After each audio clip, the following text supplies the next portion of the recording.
Tu ne feras aucun ouvrage. Pour nos échanges ce soir, je voudrais vous conduire dans le livre de Genèse. À présent, vous devez déjà avoir vos bouts de papier pour prendre des notes. Si vous n'en avez pas, levez la main pour que les huissiers puissent vous en donner. Je vous donne ces bouts de papier. Pourquoi est-ce que vous en avez besoin? Pour relever les textes, afin que lorsque vous rentrez à la maison, vous puissiez lire ces textes de vous-même. Si vous n'avez pas de Bible, venez me voir. À travers les pasteurs, je vais m'assurer que vous puissiez avoir votre propre Bible afin de lire la parole de Dieu. Je ne voudrais pas que vous puissiez croire en ce que je dis, mais en ce qui est écrit dans la parole de Dieu. Vous considérez le livre de Genèse, le premier livre de la Bible. Le premier livre. Voici le premier texte. Vous connaissez ce texte par cœur.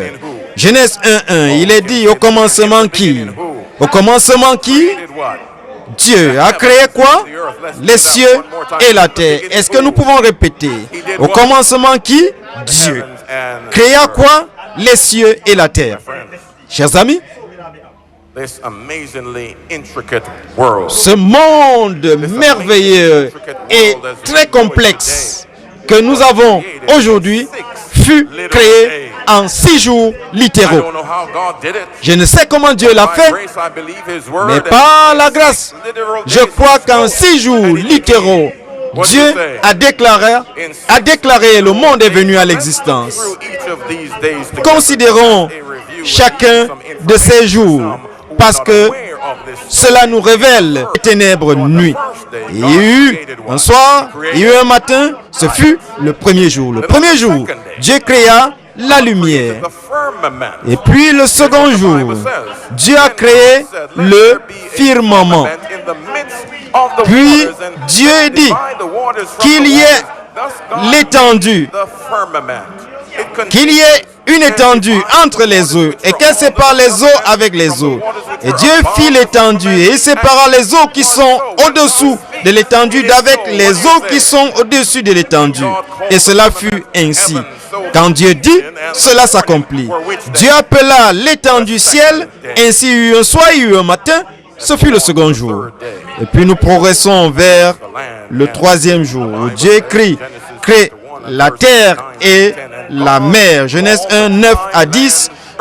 Dieu dit que les eaux qui sont au-dessus du ciel se rassemblent en un seul lieu et le sec paraisse. Et cela fut ainsi. Dieu appela le sec terre et il appela l'amas des eaux mer. Dieu vit que cela était bon. Puis Dieu dit que la terre produise de la verdure, de l'herbe portant de la semence, des arbres fruitiers donnant du fruit en leur espèce, et en eux la semence. Et cela fut ainsi. C'était le troisième jour. Et puis, le troisième jour, le soleil, la lune et les étoiles. Dieu dit qu'il y ait des luminaires dans l'étendue du ciel pour séparer le jour d'avec la nuit, que ce soit des signes pour marquer les époques, les jours et les années, et qu'ils servent de luminaires dans l'étendue du ciel pour éclairer la terre, et ce fut ainsi. Dieu fit les grands luminaires pour présider le jour et le petit luminaire pour la nuit. Dieu les plaça dans l'étendue. Et puis ce fut le quatrième jour. Puis le cinquième jour, on a la création des oiseaux et des animaux marins.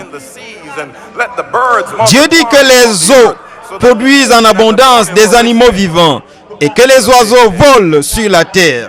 Ce fut ainsi le cinquième jour. Puis vint le sixième jour. Le sixième jour. Puis Dieu dit, Genèse 1, 24, Dieu dit que la terre produise des animaux vivants selon leur espèce, du bétail, des reptiles et des animaux terrestres selon leur espèce. Et cela fut ainsi. Quand Dieu dit, la chose s'accomplit. Et même le sixième jour, Dieu a dit, Faisons l'homme à notre image, selon notre ressemblance, et qu'il domine sur les poissons de la mer, sur les oiseaux du ciel, et sur le bétail, sur toute la terre. Puis Dieu vit tout ce qu'il avait fait. Et voilà, il a dit que cela était comment? Cela était très bon. Et puis le soir et le matin, nous arrivions au 6e jour.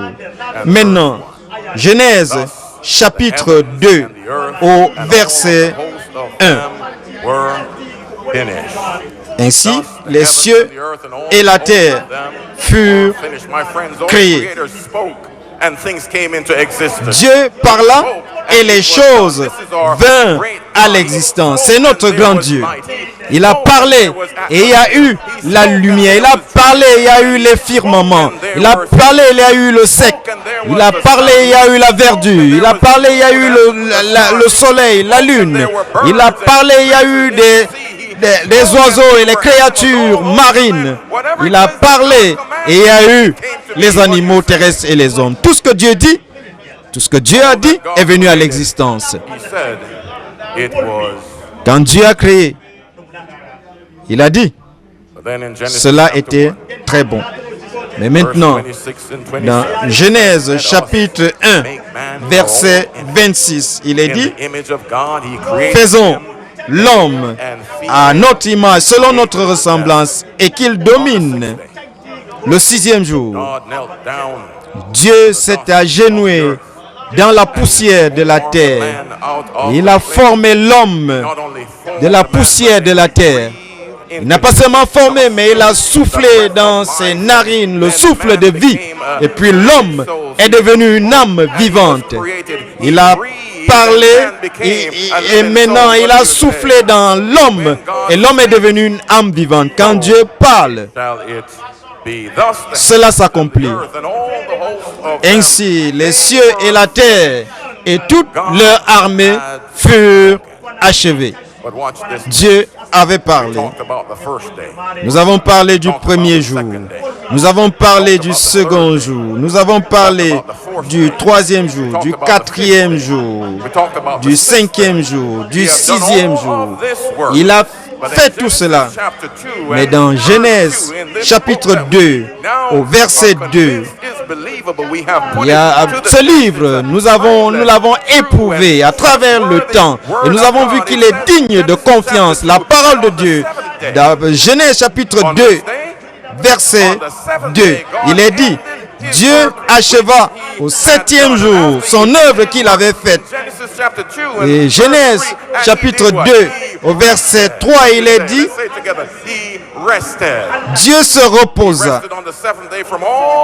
Il se reposa au 7e jour de toute son œuvre qu'il avait faite. Et puis, le premier jour, le second jour, le troisième jour, le quatrième jour, le cinquième jour, le sixième jour, puis il se reposa le 7e jour. Puis Dieu bénit le 7e jour et il le sanctifia. Pendant tous les autres jours, tout ce qui fut fait, il dit que c'était bon. Tout était bon pendant les 6 premiers jours. Mais le 7e jour, il a béni le 7e jour, il a sanctifié, il l'a mis à part de tous les autres jours. Parce qu'en ce jour, il se reposa de toute son œuvre qu'il avait créée en la faisant. Chers amis, le sabbat du 7e jour, pas le sabbat du premier jour, ou le sabbat du 2e jour, du 4e, du 5e ou du 6e jour, mais le sabbat du 7e jour fut donné à la création. Parce que Dieu voudrait nous rappeler de nos origines, de là où nous sommes venus, de ce qu'il fit et pourquoi nous devons adorer notre Créateur. Il nous dit, souviens-toi, souviens-toi, souviens-toi, souviens-toi du jour du repos pour le sanctifier. Trois choses faites par Dieu en relation à ce jour. Il a béni ce jour. Que disons-nous? Qu'est-ce qu'il a fait d'autre? Il a sanctifié ce jour. Il a fait quoi d'autre? Il se reposa en ce jour. Trois choses. Il a béni le septième jour. Les autres jours, tout avait été fait, était bon. Mais le septième jour, il a béni. Il a sanctifié ce jour. Il a mis à part. Et puis il s'est reposé ce jour. Merci, Dr. Gale, pour ton chant, le Dieu de la création, et ce merveilleux don du sabbat qu'il nous a donné à tous. Et même, hier, certains se souvenaient de la mort de leur père. Ceux qui ont se souvenaient d'un but marqué au match de football. Certains se souvenaient quand ils étaient premiers, mais Dieu nous demande de nous souvenir du jour qu'il a sanctifié, le jour qu'il a été où il s'est reposé. Et si Dieu l'a fait, moi aussi je devrais le faire. Le sabbat fut créé par Dieu. Près de 23 000 ans avant l'existence, près de 2300 ans avec l'existence de la nation juive, le sabbat était observé. Mais près de 2300 ans avant qu'il ne forme une nation, le sabbat existait déjà. Le sabbat fut donné à nos premiers parents, Adam et Ève, dans le jardin d'Éden. Il fut mis à part comme un signe de la création, comme un symbole éternel pour la puissance créatrice de Dieu, pour les gens de tous les âges, pour nos grands-parents et nos arrière-grands-parents jusqu'à Adam, pour tous les hommes qui ont existé avant nous, même ceux qui sont assis ici devant nous. C'est un appel perpétuel de Dieu à se souvenir du jour qu'il a béni, du jour où il a sanctifié, le jour où il s'est reposé. Et si Dieu l'a fait, je voudrais le faire de même, comme Dieu l'a fait. Nous considérons les enfants d'Israël alors qu'ils sortaient d'Égypte, de la captivité, pendant les années passées en Égypte, et maintenant ils vont vers la terre promise. Et chaque jour, Dieu leur accordait à manger. Chaque jour, ils devaient aller au sol et rassembler la manne qui tombait du ciel. Et c'est ce qu'ils devaient manger sans rien conserver pour le lendemain. Parce que s'ils gardaient quelque chose pour le lendemain, cela se détériorait. Et s'il arrivait que le jour du sabbat, que le vendredi, Dieu en préparation donnait une double portion. Parce que le sabbat, il ne devait avoir aucun travail. On devrait se reposer du jour pour le jour béni, le jour sanctifié, se reposer pour le jour où Dieu lui-même s'est reposé. Chers amis, la parole de Dieu dit dans Exode chapitre 16 au verset 26, « Pendant 6 jours, vous en ramasserez, mais le 7e jour qui est le sabbat, il n'y en aura point. » Certains sont sortis le sabbat pour aller chercher, mais il n'y avait rien. Quand Dieu dit quelque chose, nous devons croire en ce qu'il dit. Nous devons obéir à ce qu'il dit. Il dit vendredi, prenez une double portion. En réserve pour le sabbat, le jour que j'ai béni, le jour que j'ai sanctifié, le jour où je me suis reposé. Vous devez aussi vous reposer. Souviens-toi du jour du repos. Exode 16, 28. Alors l'Éternel dit à Moïse, jusqu'à quand refuserez-vous d'observer mes commandements et mes lois? Mes amis, dans cette loi d'amour écrite par Dieu au Sinaï, écrite du doigt même de Dieu, délivré lui-même, cela inclut le 4e commandement, souviens-toi du jour du repos pour le sanctifier. Chers amis, Dieu n'a pas écrit cette loi dans le sable, de telle sorte que cela puisse être effacé. Il a écrit cela sur des pierres pour que cela soit permanent. Il n'a pas écrit sa loi sur du papier ou des parchemins qui pourraient être brûlés. Il a écrit sur de la pierre pour que cela soit permanent. Il a établi, il a rédigé sa loi pour qu'elle demeure pour tous les âges, pour qu'elle puisse demeurer pour toujours. C'est pourquoi il dit souviens-toi. Souviens-toi du jour du sabbat pour le sanctifier. Pourquoi pensez-vous que Dieu va dire souviens-toi? Pourquoi vous pensez que Dieu a dit souviens-toi? C'est pour signifier qu'il savait que nous allons oublier. C'est pourquoi dans sa parole il dit souviens-toi du jour du repos pour le sanctifier. Dieu n'allait pas lui-même oublier. Il connaissait le jour, mais pour nous, il dit, souviens-toi, tu travailleras pendant 6 jours. Le premier jour, dimanche. Le deuxième jour, lundi. Troisième jour, mardi, mercredi, jeudi, vendredi. 6 jours, tu feras tout ton ouvrage. Mais le 7e jour est le jour du repos de l'Éternel ton Dieu. Tu ne feras aucun ouvrage. Pas un sabbat, mais le sabbat. Tous les 7e jours. Pas un sabbat, mais le sabbat. Pas le dimanche, pas lundi, pas mardi, pas mercredi, jeudi ou vendredi. Mais le 7e jour, le sabbat du 7e jour. Souviens-toi. Le jour du sabbat. Souviens-toi du jour du repos pour le sanctifier. Car en 6 jours, l'Éternel a fait les cieux, la terre, la mer et tout ce qui est contenu. Et il s'est reposé le 7e jour. C'est pourquoi l'Éternel a fait quoi? Il a béni le jour du repos et l'a sanctifié. Chers amis, le sabbat n'a jamais été une exclusivité pour la nation juive. Ce n'était pas une institution juive, c'était pour toute l'humanité, pour Lagos, pour le Nigeria, pour le continent africain, pour le monde. Ce n'était pas une institution juive, c'était pour toute l'humanité. Afin que Dieu l'appelle son saint jour. Sur près de 140 langues dans le monde, le nom pour le 7e jour de la semaine est le sabbat.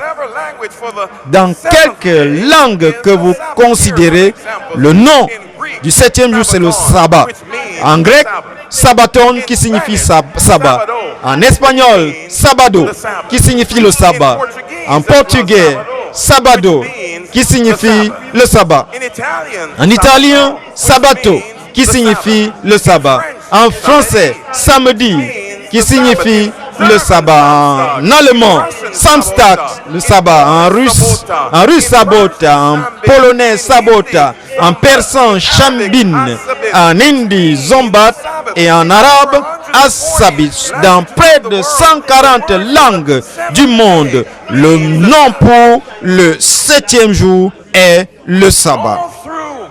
Et à travers le temps, les âges, depuis la création jusqu'à cette époque, il y a eu un jour perpétuel, le 7e. Et puis il y a eu le premier, deuxième jusqu'à 5, 6 et puis le 7e jour. Et si vous allez en Angleterre, dans l'observatoire royal, on vous dira que le cycle de la semaine n'a jamais changé. Mes amis, Dieu nous a invités à nous souvenir du 7e jour du sabbat. Mais il a également fait une promesse à ceux qui vont garder son sabbat. Ésaïe 56, verset 6 et verset 7. Et il dit, toute personne qui ne profanera point le sabbat, toute personne, je les conduirai, je les amènerai sur ma montagne sainte. Je les conduirai là à la maison que j'ai préparée. Toute personne qui va éviter de profaner le sabbat. Je le conduirai sur ma montagne sainte. Quelle est cette montagne sainte? C'est la nouvelle Jérusalem. C'est la pierre qui s'est détachée sans le secours d'aucune main dont nous avons parlé dimanche. Et dans la pierre dans laquelle Jésus se trouve. Cette pierre qui est Jésus. Cette sainte montagne. Je les amènerai à ce lieu que j'ai préparé pour eux. Je les rendrai heureux dans ma maison de prière. Car ma maison sera appelée maison de prière pour tous les peuples. Pour tous les peuples qui sanctifient le sabbat.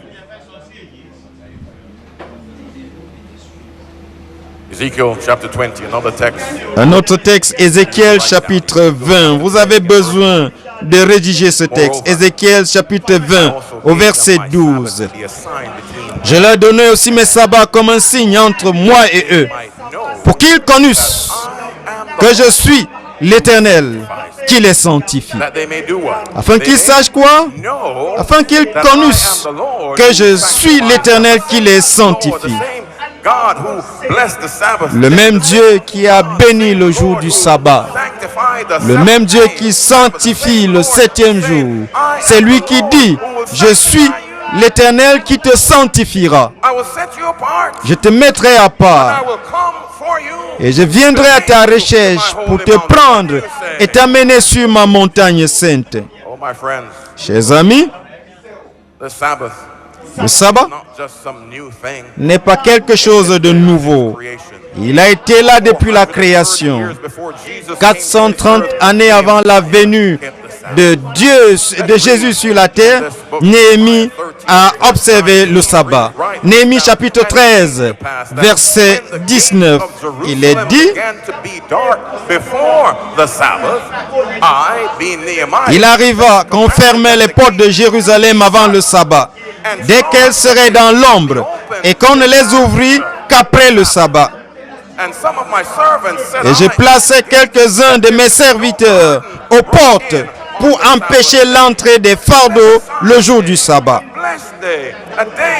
C'est un jour béni, un jour de repos et pas un jour de travail. Dieu dit, souviens-toi. Souviens-toi du jour du repos pour le sanctifier. Lorsque Jésus était sur la terre, lorsqu'il marchait sur la terre, venu naître comme un bébé, comme un homme, avant d'être crucifié, il a observé le sabbat. Luc chapitre 4, verset 16, il est dit, et il se rendit à Nazareth où il avait été élevé. Le texte continue en disant, et selon sa coutume, ce qu'il faisait de manière régulière, son habitude, chaque sabbat, il entra dans la synagogue, il entra dans le temple, il entra dans l'église. Quel jour? Le jour du sabbat. Et il se leva pour faire la lecture. Ainsi donc Jésus, qui est Dieu, lorsqu'il était sur cette terre, lui-même se souvint du jour du sabbat. Dieu lui-même qui se souvient de son sabbat, qui suis-je pour oublier? Souviens-toi du jour du repos, du jour du sabbat, pour le sanctifier. Pas seulement Jésus, mais également ses apôtres. Acte chapitre 17, verset 1, écrivez ce texte. Et puis, Paul et Silas, Paul entra selon sa coutume pendant 3 sabbats. C'était sa coutume. Et pendant 3 sabbats,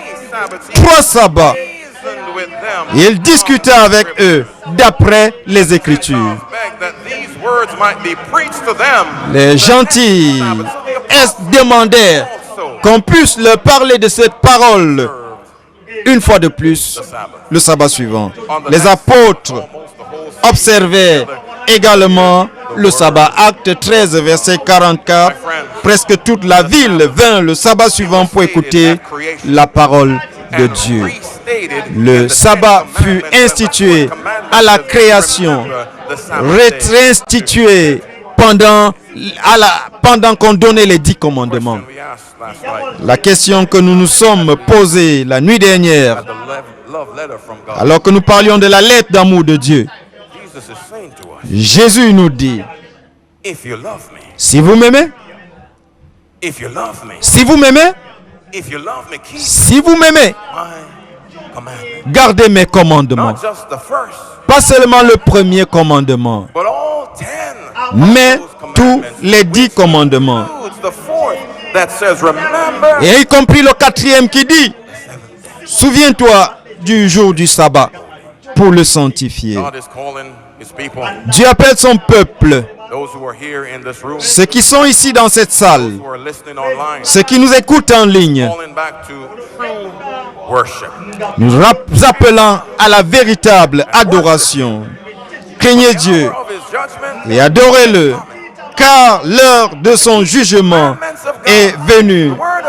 Gardez ses commandements. Revenez à la véritable adoration. Et cette véritable adoration se fait le jour où Dieu a béni.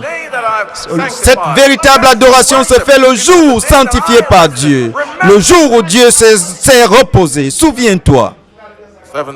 Souviens-toi du jour du repos, le 7e jour, pour le sanctifier. Dieu appelle un peuple à le craindre et à lui donner gloire. Car l'heure de son jugement est venue. Adorez celui qui a fait le ciel, celui qui dit et la chose arrive, celui qui s'est agenouillé dans la poussière de la terre pour former l'homme et a soufflé dans ses narines le souffle de vie. Et puis l'homme est devenu une âme vivante. Le Créateur qui parle et la chose arrive, qui souffle et puis la vie naît. Ses amis, le sabbat, c'est un signe. Ce n'est pas simplement un jour à garder à l'esprit, mais c'est un signe de ceux qui adorent exclusivement Dieu. C'est aussi l'expression de notre amour suprême pour Dieu. Apocalypse chapitre 14, verset 12. Il est dit, c'est ici la persévérance des saints qui gardent les commandements de Dieu et la foi de Jésus. Rentrons à notre texte de base. Souviens-toi du jour du sabbat pour le sanctifier. Tu travailleras pendant 6 jours et tu feras tout ton ouvrage. Mais le 7e jour est quoi? Le sabbat de l'Éternel, ton Dieu. Souviens-toi. Souviens-toi. Il y a 7 choses que nous devons comprendre. Le sabbat fut donné à la création. Le sabbat fut donné au Sinaï. Le sabbat fut observé par le peuple de Dieu. Le sabbat fut observé par Jésus. Les disciples également ont observé le sabbat. Le sabbat est le signe de la puissance de Dieu. Le sabbat sera aussi observé dans la nouvelle terre quand Jésus reviendra. D'un sabbat à l'autre, nous allons adorer Dieu. Ésaïe 66, verset 22. Car comme les nouveaux cieux et la nouvelle terre que je vais créer subsisteront devant moi, dit l'Éternel, ainsi subsisteront votre postérité et votre nom. Le prophète Ésaïe dit, à chaque nouvelle lune et à chaque sabbat, toute chair viendra se prosterner devant moi, dit l'Éternel. Si Dieu l'a dit, je le crois. Et cela résout tout pour moi. Dieu dit de se souvenir. Et par la grâce de Dieu, nous nous souvenons. Dieu nous demande de nous souvenir. Et par la grâce de Dieu, nous nous souvenons. Il nous demande d'être obéissants. Chers amis, Jésus revient bientôt. Est-ce que je peux le répéter? Jésus revient bientôt. Et il vient pour rechercher un peuple qui ont gardé tous ses commandements, qui ont lu sa lettre d'amour écrite dans sa loi. Un peuple qui ont les commandements pas seulement écrits sur des pierres, mais dans leur cœur et dans leur esprit, qui se souviennent. Souviens-toi du jour du sabbat pour le sanctifier. Jean chapitre 14, verset 15. Si vous m'aimez, est-ce que je peux le répéter? Si vous m'aimez, est-ce que je peux le répéter? Si vous m'aimez, si vous m'aimez, si vous m'aimez, gardez mes commandements. L'amour pour Dieu nous conduit à l'obéissance. Lorsque nous marchons avec Dieu, lorsque nous marchons à la lumière de la parole de Dieu, quelle gloire il va répandre sur notre chemin. Lorsque nous accomplissons sa volonté, il demeure avec nous et avec tous qui mettent en lui sa confiance et obéissent. La chanson dit: aie confiance et obéis, parce qu'il n'y a pas d'autre voie, d'autre moyen pour être heureux en Jésus. Pour être heureux en Jésus, si ce n'est d'avoir confiance et d'obéir.